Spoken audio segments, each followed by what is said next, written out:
Konferensi pers pemerintah itu kan biasanya ya gitu-gitu aja, cukup rutin. Tapi yang satu ini, wah beda, malah jadi drama nasional.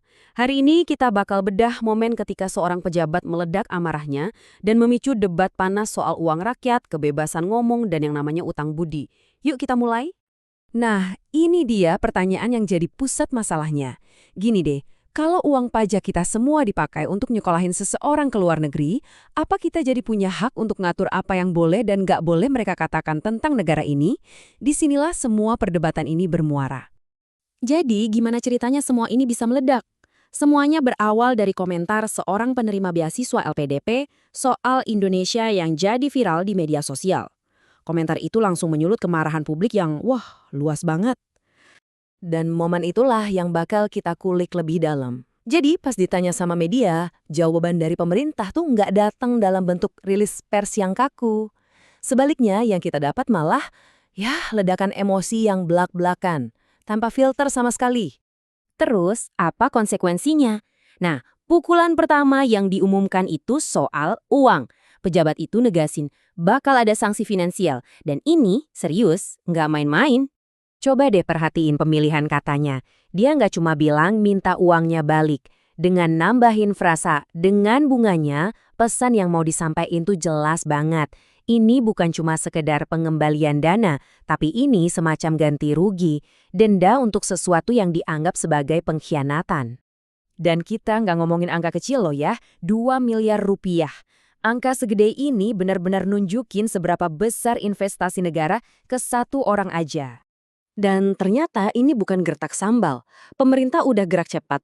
Katanya sih komunikasi udah dijalin dan kelihatannya udah ada kesepakatan untuk mengembalikan seluruh dana itu. Nah, kalimat ini dia nih, inti emosi dari argumen si pejabat. Ini pertanyaan retoris yang nusuk banget yang ditujuin bukan cuma ke satu orang itu, tapi ke semua yang dengerin. Pesan di baliknya itu jelas banget. Ingat ya, pendidikanmu itu dibiayain pakai uang siapa?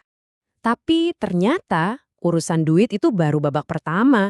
Masih ada pukulan kedua yang diumumin. Dan yang ini targetnya langsung ke masa depan karir yang bersangkutan.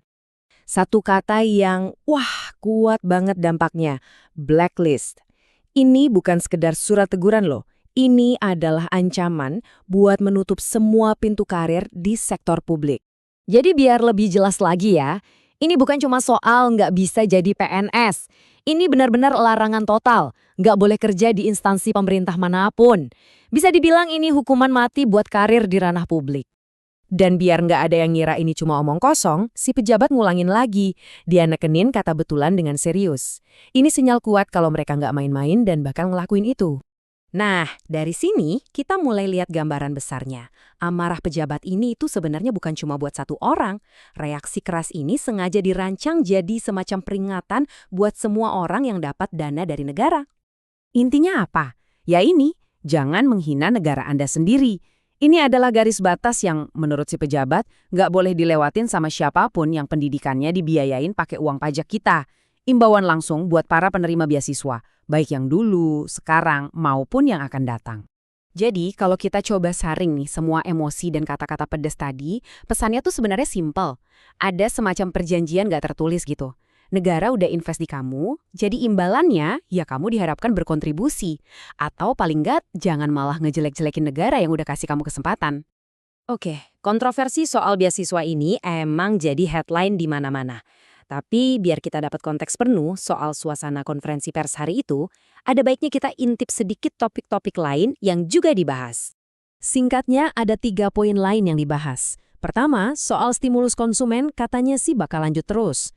Kedua, soal tarif dari Amerika Serikat, pemerintah kelihatannya cukup optimis walaupun situasinya masih dipantau. Dan yang terakhir soal pengadaan mobil pickup sebanyak 105.000 unit, ternyata itu dananya dari pinjaman Bank BUMN dan bakal dicicil selama 6 tahun. Dan akhirnya, kita balik lagi ke pertanyaan utama di awal.